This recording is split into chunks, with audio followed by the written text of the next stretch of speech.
বিগত 16টা বছর কান খুলে কথা বলতে পারি নাই। বিগত 16টা বছর আদালতের বারান্দা মেরেন্দায় ঘুরতে ঘুরতে জোতার তলা ক্ষয় হয়ে গিয়েছে, ন্যায় বিচার আমরা পাই নাই।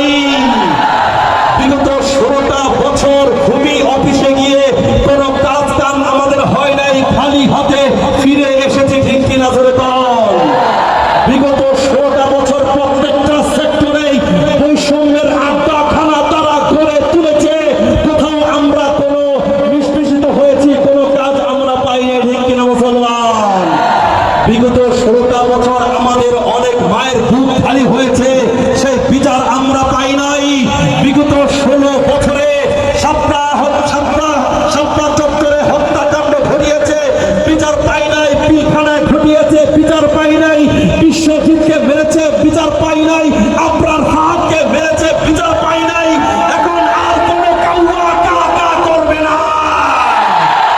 আর কোনো কালো কাউয়াকে কাকা করতে দেখা যাবে না। এখন আর কোনো সামনা চত্বরে হত্যাকাণ্ড হবে না। এখন আর কোনো পিলখানায় হত্যাকাণ্ড হবে না। এখন আর কোনো আদালতে অবিচার হবে না, ঠিক কিনা।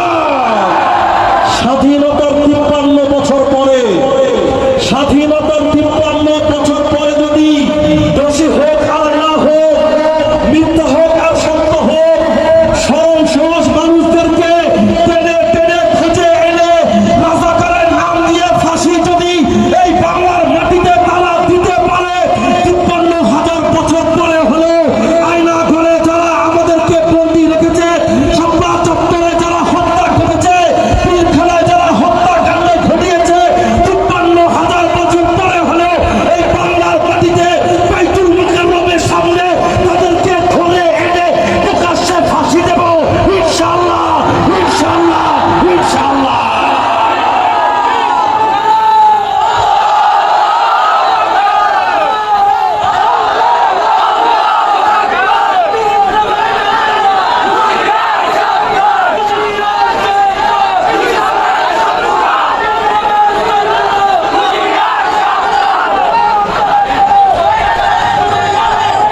এক মাসে শীত যায় না, এক মাসে শীত যায় না। 16 বছর পার করেছেন, কি হয়েছে? 16,000 বছর পরেও তো আমাদের তরুণ সমাজের উত্তরসূরিরা বাংলার মাটিতে বেঁচে থাকবে।